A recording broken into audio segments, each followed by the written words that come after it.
Hello everyone, welcome back to the oral surgery series. This is going to be our lecture 5, and today we are going to be talking about surgical extractions and postoperative patient management.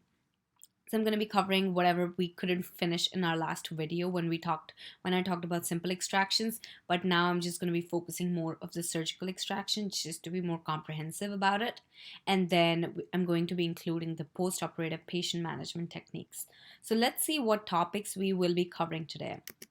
So the topics include surgical extraction, what are the indications and what instruments do we use when we are doing one. I'm going to be talking about analgesics and antibiotics. So for surgical extraction, just for the wholeness sake, it's the dissection of a tooth or a root from its bony attachment.